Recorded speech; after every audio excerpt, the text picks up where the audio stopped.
do tratamento e que não me perguntem como, mas de alguma forma vão ter um certo entendimento e vão sair daqui tão bem tratados e aliviados quanto aos demais que falam a língua portuguesa. Não se preocupem.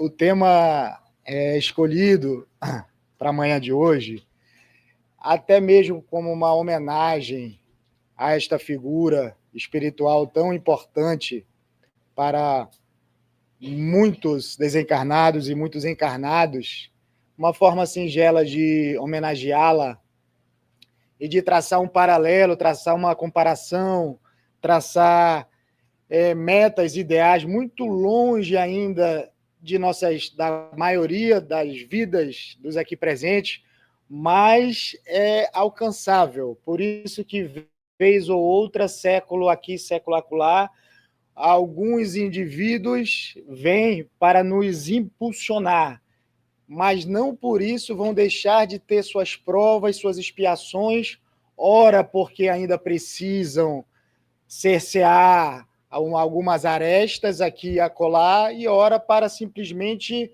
nem não necessitando mais, devido à sua evolução moral, servir como exemplo de ideal para a grande massa da humanidade que ainda precisam. Então,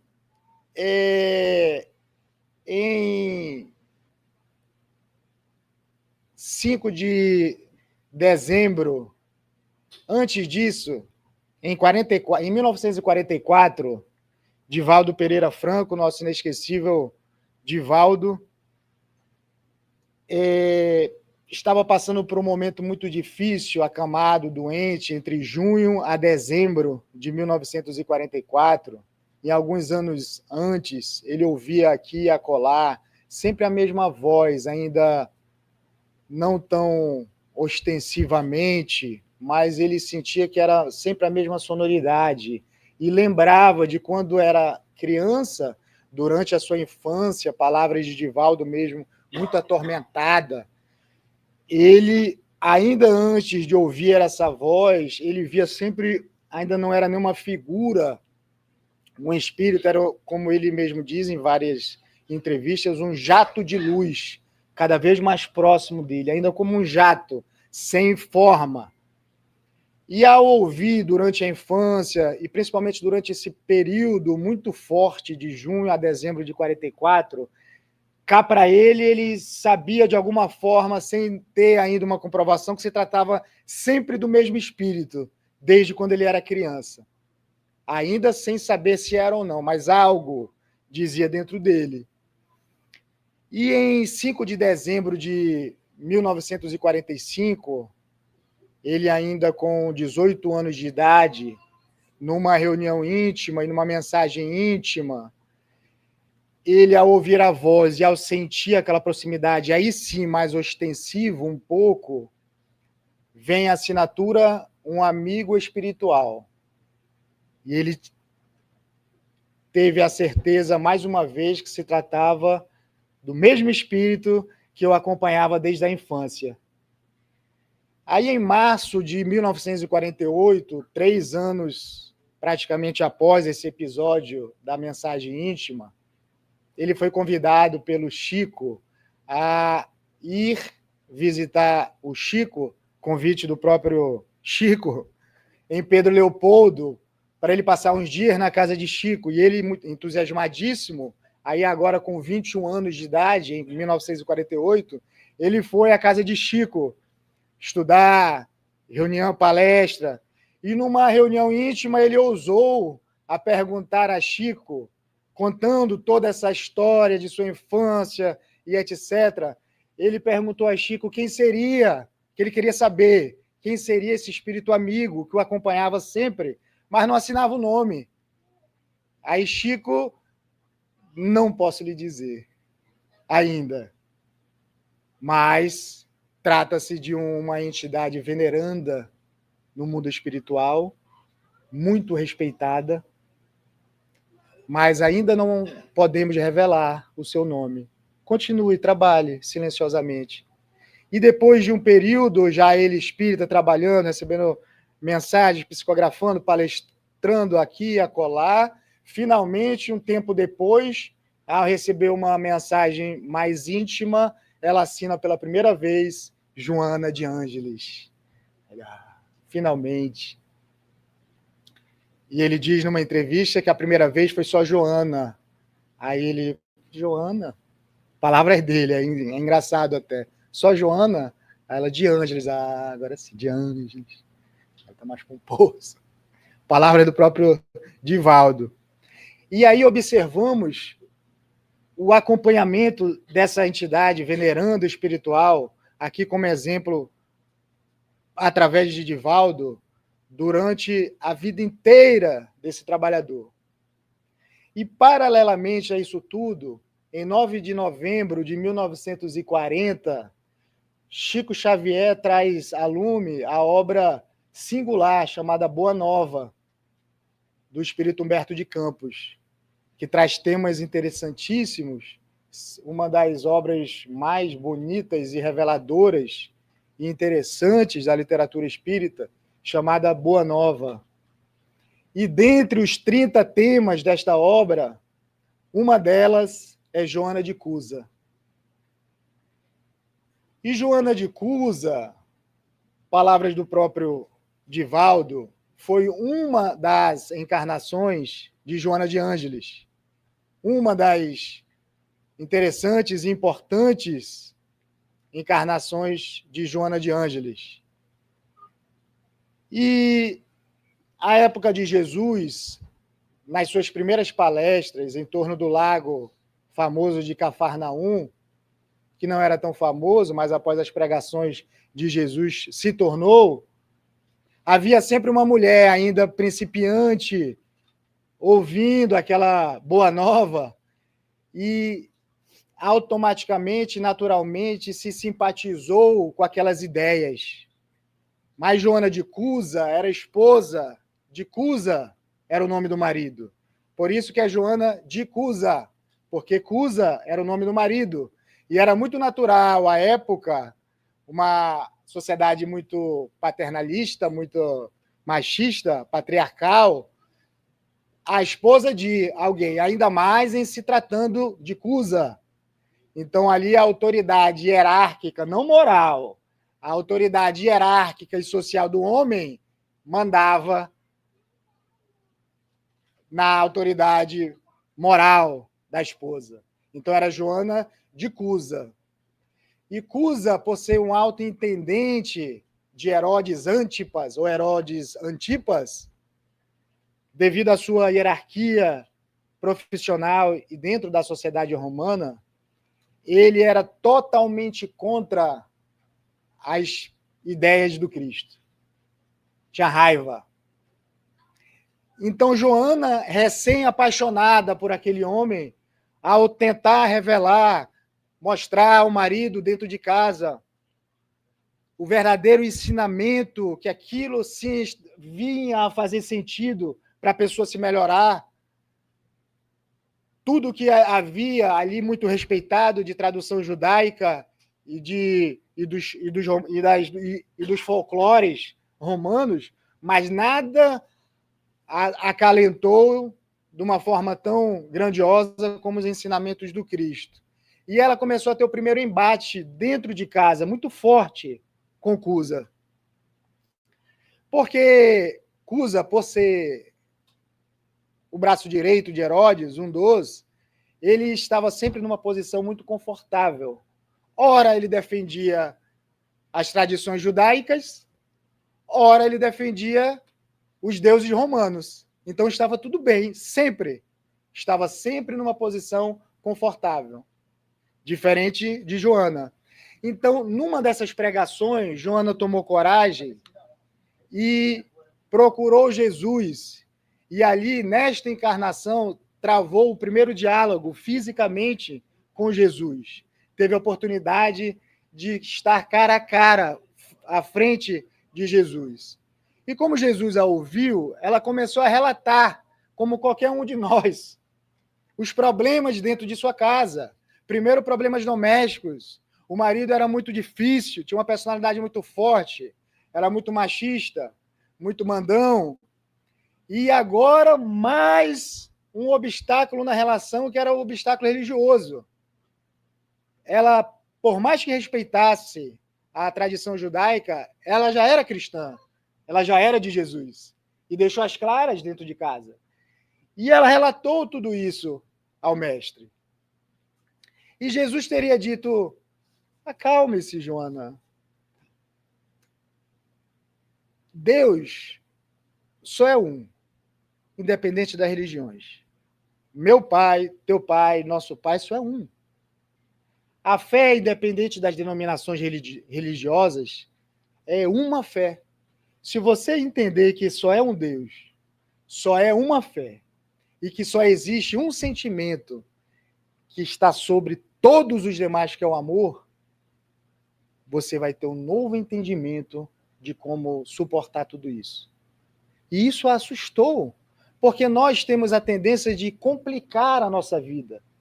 Apesar de sabermos que só há um Deus, apesar de sabermos que precisamos exercitar a nossa fé, e apesar de saber que só tem um sentimento que cobre a multidão dos pecados, ditos por Jesus e repetido muitas vezes por Pedro, nós esquecemos. Então ali Jesus, ouvindo aquele falatório, aquela petição toda de Joana, na alta envergadura moral daquele ser, para a gente entender e começar a traçar um paralelo que, ainda que seja um espírito evoluído, está encarnado, vai sofrer. Ora, porque ainda há circunstâncias que não temos condições de entender, porque o espírito dessa envergadura ainda passa por tudo isso. Ora, como já dissemos, para passar por tudo isso, para demonstrar para os que realmente necessitam passar por tudo isso, veio e fala: dá. Sofreu muito, mas dá. A história nos mostra que dá e que tem um amparo ainda maior devido à proporção de seu sofrimento. O amparo é ainda maior. São forças diretamente proporcionais, física. Então Jesus diz a ela: entendeu? E aquela novidade, nunca ouvida para os seus ouvidos, a acalmou. E Jesus diz assim: todos esses templos que nós vemos por hora, Jonas, vão se acabar. São templos de pedras. Todas as igrejas aqui do mundo vão se acabar um dia. Todos os centros espíritas, algum dia pode se acabar, pode quebrar, pode mudar de endereço, pode pedir o prédio desabar e fazer um hotel, pode a água vir cobrir e onde não tinha mar virar mar, concordo? Mas, aí vem a fala de Jesus, os templos de pedras, todos vão se acabar, mas saiba que o que eu vim trazer é o templo vivo de dentro do coração dos seres humanos. Esses não vão acabar nunca. Então se acalma. E essas novidades foram acalmando porque ela estava desesperada, não sabendo mais o que fazer, porque o homem era difícil. Desde essa época, gente, eu vou revelar aqui, tive a permissão, os homens já eram difíceis. Ninguém sabia disso, né? Mas já era. Então ele diz: a pedra que eu vim propor e edificar dentro não é nem nada disso aqui, Joana, que tu está vendo. Isso aqui não vai sobrar pedra sobre pedra. E não foi o que aconteceu?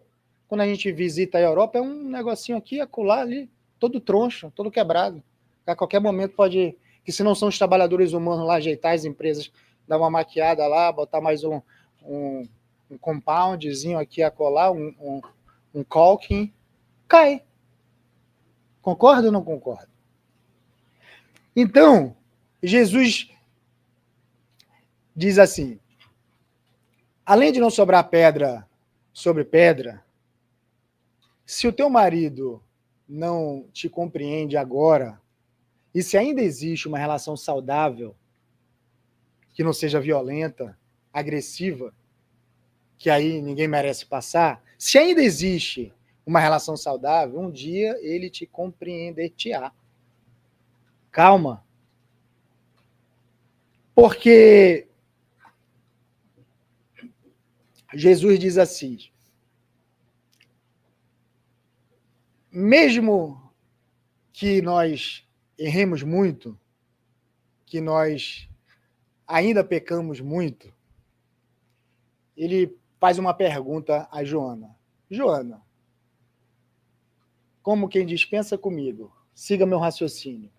Deus, meu Pai, por que que ele não extermina, palavras que está na obra, palavra forte, por que que meu Pai, por que que Deus não extermina de uma vez só todos os maus?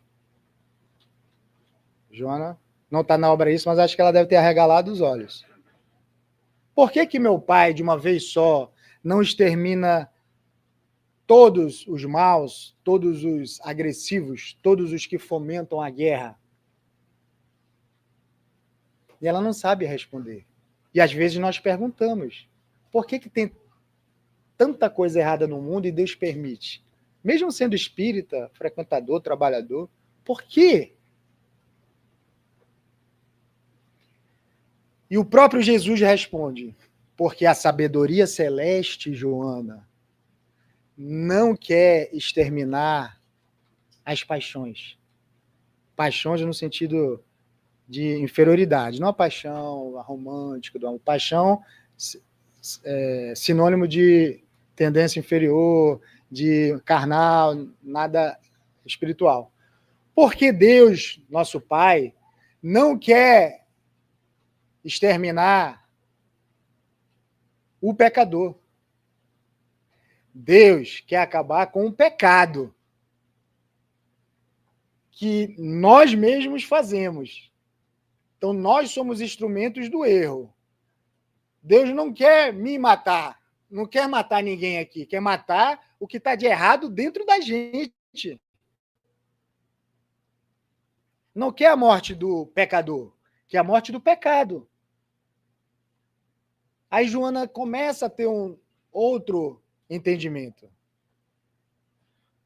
Porque, ainda que para um espírito evoluído, que nem Joana, é muito difícil entender tudo isso e seguir nessas dificuldades mundanas nossas, ainda que com esse entendimento, sem nos desequilibrarmos aqui ou ali. Então, Joana começou a ter esse novo entendimento, mas antes de ela ir, Jesus lembra e diz assim a ela: silencia, trabalha, só que ele acrescenta uma palavrinha, mas vai. Silencia, trabalha e vai. Para frente. Sempre. Independente do que a gente está passando. Vai. E quando for convocada a falar ou esclarecer, usa o verbo dócil ou enérgico, dependendo das circunstâncias. Orientações de Jesus. Enérgico ou suave, doce, dependendo das circunstâncias. Tudo isso num diálogo de alguns minutos, talvez, com Jesus.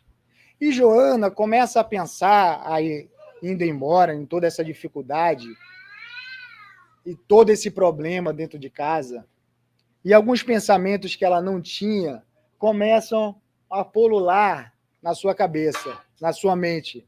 E um deles, ela começa a entender que antes de ser esposa de Cusa, ela já era filha de Deus. E isso a gente não pensa. Isso é surpreendente. Antes de sermos filho deste ou desta, antes de sermos esposa deste ou desta, antes de ser marido deste ou desta, parceiro deste ou desta, nós já somos filhos de Deus. Nós já viemos a sua imagem e semelhança, ainda que uma imagem e semelhança ainda muito distorcida, muito distante do ideal. Mas já somos. E quando nós internalizamos isso, nós entendemos que pode ser a dificuldade que for que chegar na nossa vida, nós já aceitamos ser filhos de Deus, já aceitamos reencarnar, já combinamos isso com o nosso anjo guardião, já sabemos quem será o nosso anjo guardião, já temos uma ideia, se não toda, de quem são os nossos familiares, e já temos uma ideia, não do cenário todo, mas das tendências que os nossos familiares vão trazer. Nossos filhos, nossas esposas. Ah, minha esposa é difícil, meu marido é difícil, meu marido é pior que o Cusa, ou é melhor que o Cusa, mas nós já temos aquele entendimento de suas tendências inferiores. Então, o que devemos fazer? Devemos fazer o que Joana de Cusa, no alto de sua envergadura moral, começou a fazer quando ela voltou desse diálogo. Ela começou a observar no marido o ponto bom nele, ainda que não tinham muitos, mas ela começou a destacar mais o ponto positivo, as qualidades do marido, do que o erro. Então a relação dos dois, de alguma forma, começou a melhorar. Porque ela não esquecia, mas chega um determinado momento da vida que devemos exercitar essa visão do ponto positivo, da qualidade da esposa ou do marido, ainda que seja difícil. Mas se já sabemos, como espíritas, que reencarnamos com nossas tendências, e se eu tenho minhas tendências, minha esposa não vai ter as dela? Meu marido não vai ter os dele? Meus filhos não vai ter os deles? E se a gente observar com mais honestidade, muitas das tendências dos nossos filhos ou dos nossos parceiros são as mesmas que as nossas. Só que às vezes nós já passamos um pouco, às vezes nós já estamos um pouquinho melhor nessa tendência, e quando vemos e observamos os filhos, as esposas externar essas tendências, nós ficamos com raiva. Mas, ora, por que vamos ficar com raiva se são essas mesmas tendências que ontem nós as tínhamos? Por que nós vamos julgar e condenar aquilo que até ontem nós mesmos fazíamos? Ah, mas nessa encarnação não, eu não tive, eu não fui uma criança assim, eu não fui um jovem assim, não fui um jovem adulto assim. Mas se aquilo ali te incomoda tanto, muito certamente você já foi muito assim em outras encarnações. Então, Joana de Cusa começou a entender o ambiente doméstico e começou a mudar as energias. Não precisava mais proferir palestra cristã para o marido, não precisava mais querer converter o marido. Deixa ele com as tradições judaicas dele, deixa ele com os deuses romanos dele e me deixa aqui com Cristo. E está tudo bem. Ah, mas isso não acontece. Se a gente perguntar de toda a plateia que está aqui, possivelmente muitos também só são espíritos que estão aqui. O restante dos familiares não são. E está tudo bem. Devemos convergir para um equilíbrio. Isso é o mais importante. Então, Jesus, naqueles minutos ali de fala com o Joana, até porque sabia o que viria a acontecer a Joana de Cusa, acrescenta uma palavrinha também, além do silencia, trabalha e vai, e fala assim, Joana, não esqueça, ser fiel. Ser fiel. Ela talvez, naquele momento, não tenha entendido o que significou aquele ser fiel. Mas algo dentro dela dizia e aumentava a cada ano a sua fidelidade a Jesus, iria talvez pôr-se à prova em algum momento. Mas não sabia nem quando, nem como, mas a fidelidade a Jesus dela só aumentava. Os anos se passaram e eles tiveram um filhinho. E uma certa calma chegou no ambiente doméstico, os anos transcorreram e o marido de Joana desencarnou, faleceu. E a história continua. Não vamos aqui traçar os detalhes de um dos fatos mais relevantes e interessantes e importantes do desfecho, para não causar nenhuma imagem mental difícil na cabeça de ninguém. Aqui mais para trazer que a vida de uma pessoa, por mais que seja de uma moral exemplar, também vai passar por dificuldades. Não viemos aqui de férias. E não é porque moramos na Flórida que estamos de férias. Nem tudo é parque de diversão. Com parque de diversão, com praias lindíssimas, ainda assim, vamos passar por dificuldades. Está na lei. Ah, mas o espiritismo é muito pessimista.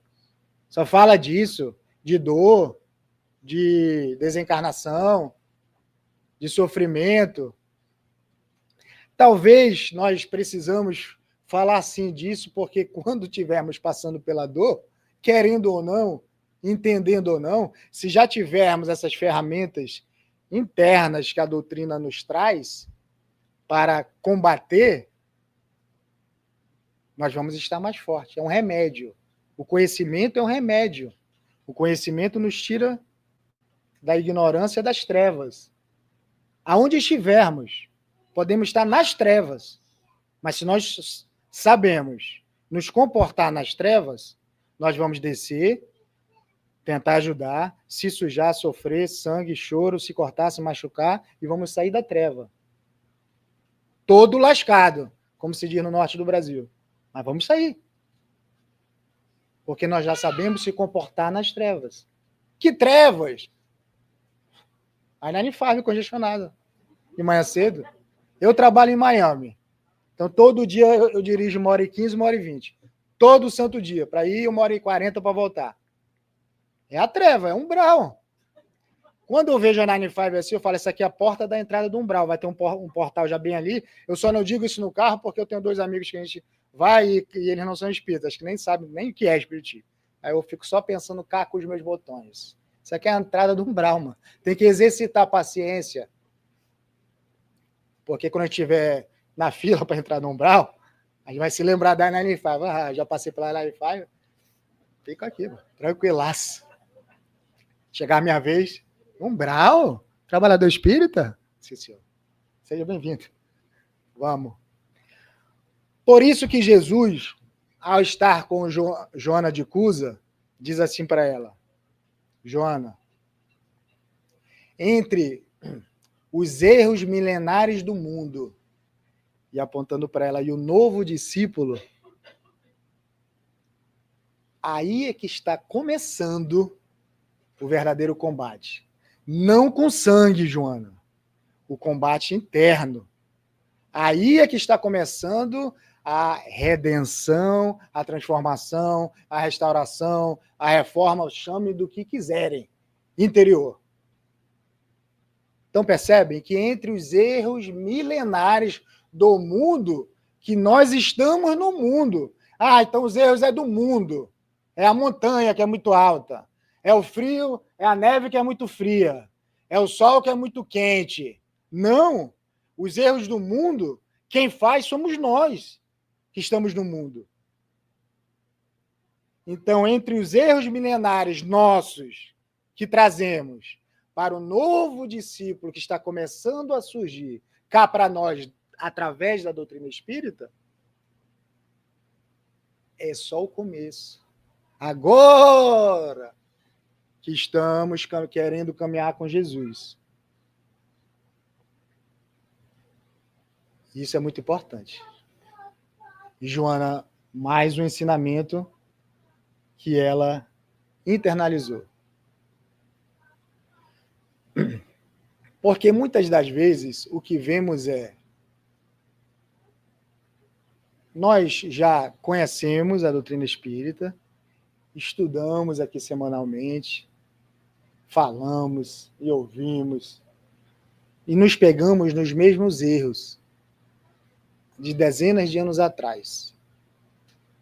Aí, às vezes, a gente se desestimula, fica triste. Mas temos que lembrar dessas falas aqui e acolá, por isso a importância do estudo da obra ler os livros, porque quando pegamos Jesus falar para Joana de Cusa, calma, erros milenares dos seres humanos, cada um vai começar a confiar na espiritualidade, vai começar a entender o que é coisas de espírito, o que é desencarnação, o que é reencarnação, o que é voltar várias vezes, quantas vezes forem necessárias.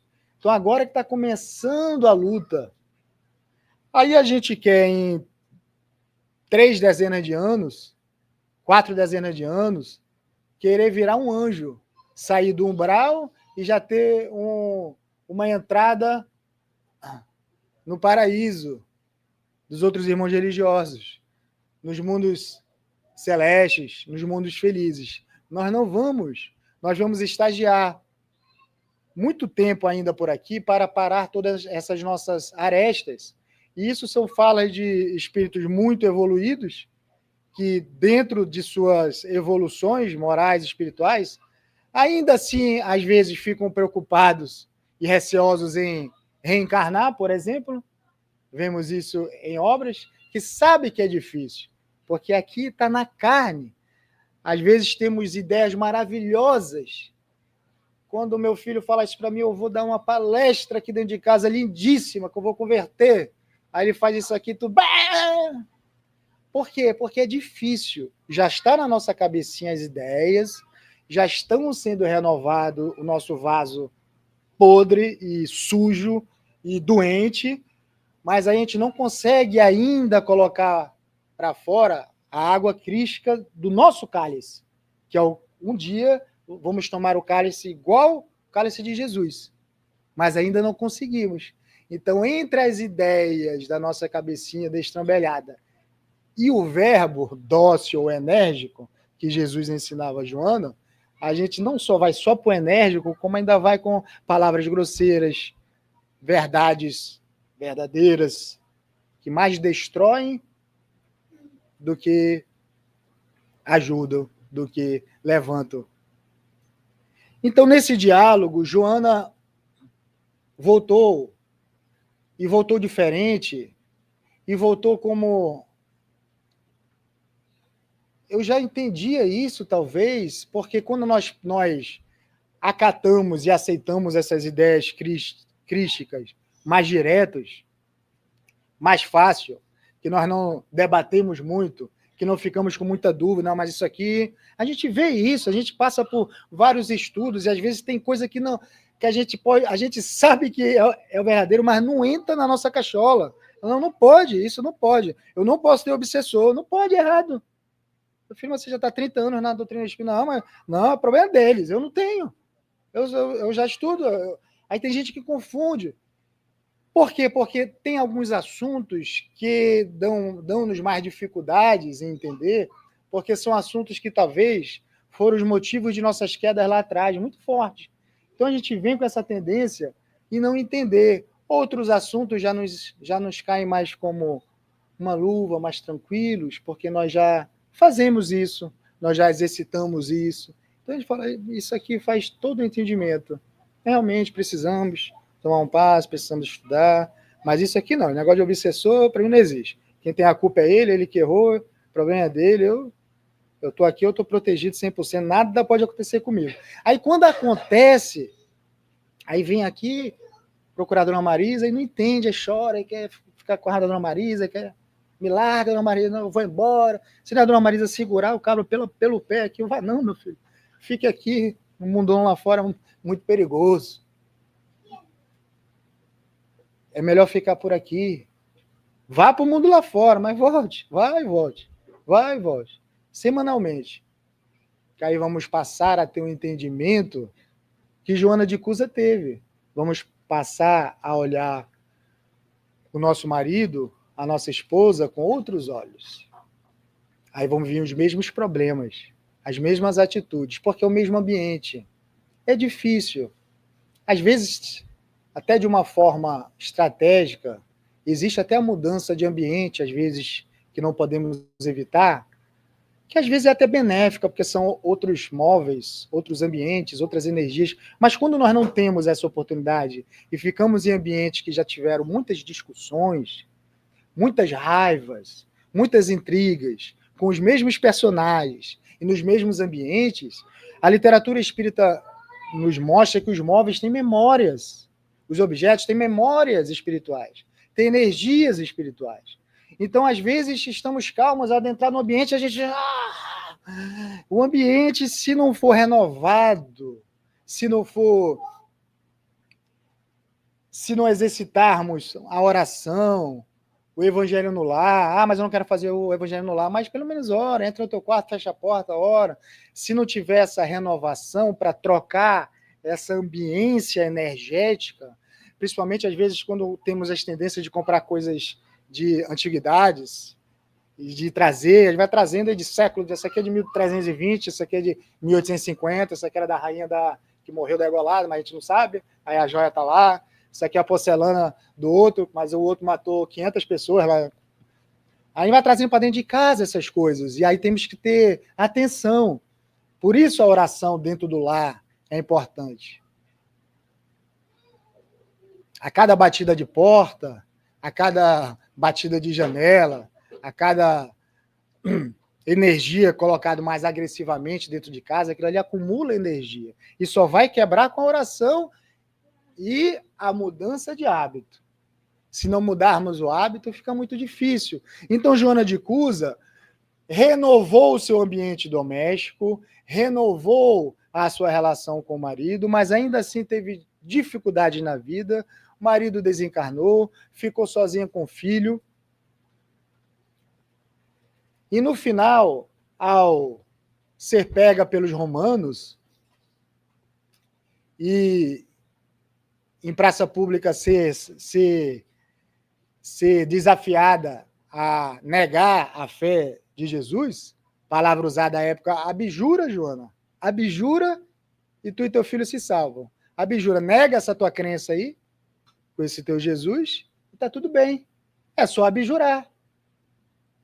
Só. Fala, abjura. E ela não falou. E antes do fato consumado, o Romano ainda pergunta: esse teu Cristo soube apenas ensinar-te a morrer? Frase que ficou para a posteridade. Ela falou: não apenas a morrer, mas também a vos amar. Então, olha o estado espiritual que essa mulher conseguiu chegar na situação que ela se encontrava.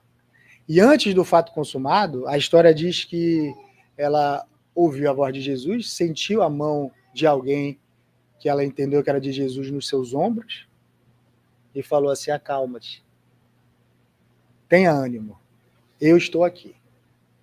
E resgatou ela e o filho, sentiam um sentir de dor.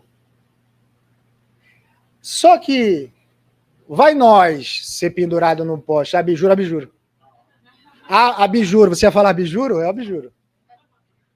Porque nós não temos a fé ainda. Entre o falar e o fazer há um caminho enorme. Só de saber, não, peraí, tu tá me levando para onde? Não, eu vou te pendurar no poste. Não, nem conheço Jesus. Não conheço. Não, mas você falou que era cristão. Você até falava lá no CTP, não falava não. Porque a gente não tem a fé.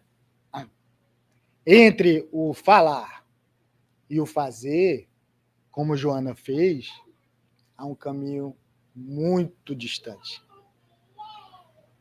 Só que nós podemos abreviar esse caminho. Então vou pegar um shortcut para abreviar esse caminho? Não, não existe. Mas podemos exercitar nesta encarnação, através da nossa doutrina, aprender algumas estratégias para exercitar nossa fé raciocinada, com lógica, tentar entender, não, eu entendo isso porque eu estou compreendendo o que a doutrina espírita está me ensinando. A gente consegue começar a combater esse combate silencioso dentro de nós mesmos que não tem plateia, não tem aplauso. Então, quando vocês aplaudem, não vale nada, porque não tem, é uma guerra íntima. Não adianta sair dali e fazer tudo errado. É uma vitória sem plateia, a vitória espiritual. Ninguém vê. Podem perceber, podem ver, olha, ela está diferente. Perceberam como ela está mais calma? Nossa, ela não revidou dessa vez. Nossa, ela não tacou nenhuma colher na minha cabeça. Será que ela jogou tão rápido que bateu e voltou? Eu não senti. Está melhorando. Tem jeito. Porque quando adentramos na doutrina espírita, a gente ainda continua falando pau que nasce torto, morre torto. Não tem jeito, esquece, vou desistir. Estou casado há alguns anos, só parece com a minha esposa, ela não está aqui mesmo, então não posso falar. Corta essa parte aí, Gato, por gentileza. Ah, vou desistir, ela a frase dela, desde que a gente namorava. Não desista não, mãe, eu sei que eu sou perturbado um pouquinho, não desista não, porque eu vou precisar de você. Assustava ela, porque eu já tinha conhecimento espírita. Eu vou precisar de você logo mais. Logo mais quando? Não, logo mais quando a gente desencarnar. Quem vai me tirar do umbral é você, Eduardo. Sempre falei isso para ela. Mas como assim, se eu que não sinto nada, não vejo nada, eu sou igual o pintinho da piada lá, não vejo, não sinto, não, e tu que tem um monte de coisa aí, eu falei, justamente, com tudo isso, a gente ainda é destrambelhado, então quem vai precisar de ajuda lá, quando a gente desencarnar, sabe Deus quem for primeiro, vai ser eu, então não desista de mim não, mano. Do fundo do meu coração, abrindo aqui, aí talvez isso que segura o nosso casamento aí há 20 e tantos anos. Porque eu falo, não, você é que vai me resgatar. Então, se a gente não tivesse humildade em saber disso e tentar conquistar os nossos amores, os nossos amigos, porque a doutrina nos ensina em vários livros que nós vamos precisar desses instrumentos divinos logo mais. Quem acha que não vai precisar de ninguém, que é autossuficiente, que é o esteio da casa, pode ser até o esteio da casa. Não tem problema, financeiro, pode ser. Moral, melhor ainda. É um instrumento da calma, da paz, melhor ainda. Mas ainda assim, nós vamos precisar dos amigos. Vamos conquistar, vamos aumentar a quantidade de verdadeiros amigos aqui no centro, porque nós vamos precisar uns dos outros. Porque nós somos pecadores ajudando pecadores. Não tem outra terminologia para a gente. Somos pecadores ajudando pecadores. Por isso que Emmanuel tem aquela fala inesquecível, que, mas somos pecadores, nós ainda não temos condições de servir, de ajudar, de fazer caridade. Eu vou esperar, quando eu estiver estudando, vou estudar 5 anos, só o Livro dos Espíritos, depois mais 4 anos, o livro do para depois de estudar o Pentateuco todo, vai dar uns 40, 50 anos, aí eu vou começar a servir. Meu Deus, aí tu já morreu, tu já desencarnou, já tá lá no umbral estudando lá. Pois é, dona Marisa. Cadê a dona Marisa? Tô sozinho com essas entidades monstruosas ao meu lado, eu tô perguntando, ninguém tá respondendo a pergunta 39 aqui. É isso que vai acontecer. Então, a fala de Emmanuel é: sois imperfeitos, todos, mas sois úteis. Somos imperfeitos, mas dentro da nossa imperfeição, somos úteis sim.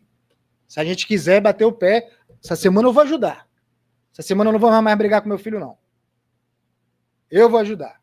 Essa semana eu vou ser mais paciente. Essa semana eu não vou mais chamar nenhum palavrão. Quer dizer que espírita não chama palavrão? Pode chamar, mas palavrão atrai.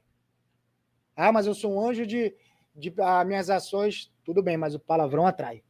É energia. Você está consumado, é um fato, já está comprovado pelos estudos espíritas que a pessoa que chama muito palavrão, ela naturalmente atrai. Ainda que se esforce muito em fazer coisas boas, ela atrai. Isso aí é duro, hein, gente? Mas não sou eu que estou falando, eu aprendi com a doutrina espírita. Mas eu não acredito nisso. Então continua chamando palavrão, continua mandando todo mundo lá para casa do KSSF. para ver como é que você fica naqueles segundos que tu tá xingando. Ah, mas eu não acredito. Legal. Mas aí faz um exercício. Passa a falar, essa semana eu não vou chamar palavrão. Então, essa semana eu não vou fazer isso. Essa semana eu não vou fazer aquilo. É o que o nosso anjo guardião sonha. Quando a gente bate o pé e faz esse exercício, alguma coisa acontece nessa semana para tu entender, para a gente entender realmente. O Espiritismo tem umas verdades que dói, mas é verdade. Eu fiquei diferente. Estou com a cabeça mais vazia, mais leve. Porque eu fiz um exercício que eu li na obra que dá resultado. Então, Joana de Cusa fez esses exercícios nesse pequeno diálogo de alguns minutos com o nosso Senhor Jesus Cristo, que ele deu várias estratégias ali, porque primeiro que já conhecia aquela alma de outros carnavais, sabia o que estaria a vir, saberia como ela iria vir a desencarnar, sabia das dificuldades que ainda iam passar. Então, tinha que ensinar naquele momento. Mas percebem que se Joana de Cusa... Ah, que palestra maravilhosa do Jesus, mas é o Jesus lá do outro lado do lago, eu aqui desse lado só. Olha, estou aqui em Cafarnaum, lago maravilhoso, aquele rapaz lá chamado Jesus fala umas coisas tão bonitas, toca o meu coração, mas eu não vou lá não, ele que veio. E aí? Será que ela ia ter um resto de vida equilibrado com o maridão? Será que ela ia conseguir não abjurar? Então percebem que ela deu a volta no lago para ir falar com Jesus? Porque aí eu vou abrir. Então quem tem que fazer esse movimento? Porque os espíritos amigos, os benfeitores já estão em nossa volta. Mas quem tem que fazer o movimento, por isso que Jesus silencia, Joana, trabalha e vai, minha filha. Para onde? Vai se melhorar, vai agir, vai fazer aquilo que a gente aprende nos livros, vai querer se tornar uma pessoa melhor, vai chorar para tua esposa e para o teu esposo e pedir desculpa. Se não fizer isso, nada acontece de diferente. Passando 75 anos na doutrina espírita. A única coisa que vai acontecer é que quando a gente se pegar no umbral, a gente vai estar cheio de conhecimento. Eu sou espírita, pelo menos. Igual, sabe essa fila, sabe esse vale aqui do umbral todinho aqui, ó? Tudo espírita. Também tem livro isso, não estou tirando da minha cabeça, não. Mas por quê? Porque não é a religião A ou B que nos salva de nossos tormentos. É a fidelidade ao Cristo. É o não abjurar. Ah, mas eu vou ser atado ao poste? Não, gente. Numa discussão simples familiar, se a gente for fiel ao Cristo, a gente vai saber o que fazer naquele momento para ser um instrumento de paz. Não estou dizendo que nós vamos concordar, mas estamos dizendo que vamos contribuir para que o ambiente volte a estar equilibrado, para a gente respirar, não sair tendo uma vertigem, para depois discutir se está certo ou errado. Depois, gente, porque está todo mundo doente. O que adianta ser certo ou errado doente? Temos que estar saudáveis. Aí sim, papo às mesas. Olha, naquele dia lá, eu vim te pedir desculpa. Desculpa? É Eric que tá pedindo desculpa? Que dia? Sabe, 23 anos atrás, naquele dia. Porque a desculpa demora, porque a gente tem um orgulho. Mas o tempo do erro para a gente pedir a desculpa com a doutrina espírita, a tendência é diminuir. Aí a gente sabe que a gente está melhorando. Porque primeiro a gente começa, sabe, há 30 anos atrás, quando eu cheguei naquele dia lá que eu te tratei assim, eu vim pedir desculpa hoje. E já é um começo. Demorou 30 anos, mas já é um começo. Conforme vamos desenvolvendo e praticando e tentando se melhorar com os ensinamentos da doutrina, a gente erra, aí na semana que vem já pede desculpa. Não esparça muito, senão a gente vai errar de novo. Aí tu chega uma hora que tu não sabe nem porque tu já tá pedindo desculpa, porque tu errou tanto, mas tá pedindo desculpa de quê? Nem sei. Qual foi a última vez que eu pisei na bola? Então acho que é disso aí. Então, com o movimento espírita, a gente vai errando e já no mesmo momento existe uma diminuição entre o errar, o arrepender, e uma diminuição ainda maior no reparar. Porque não há desculpa, vai errar de novo, desculpa, erra de novo, desculpa, erra de novo. Nosso anjo guardião que o diga, porque é assim que a gente faz, né?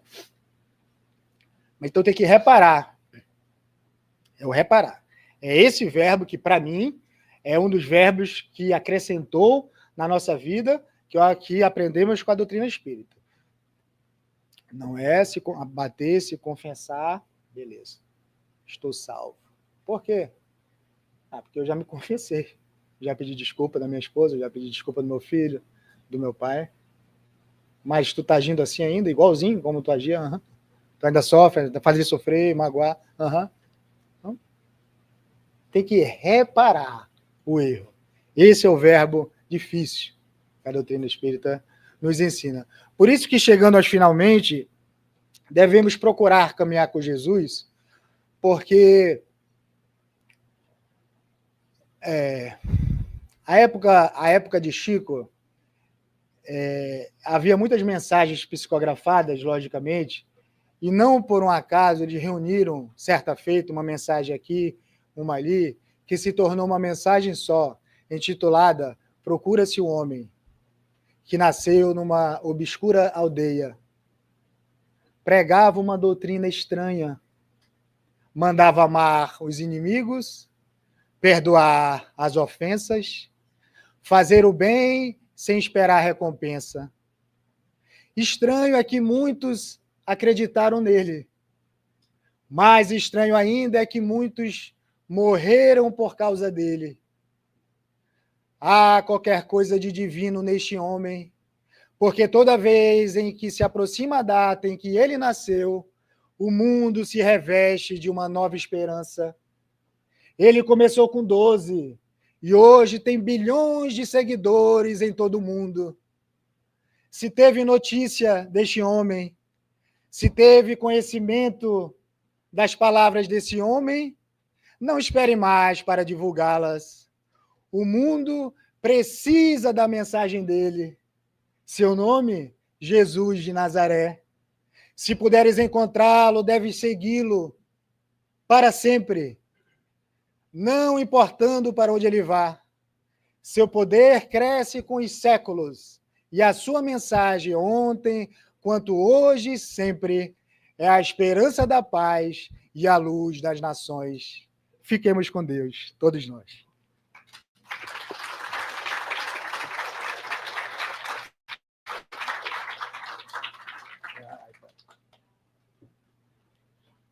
Demasiado.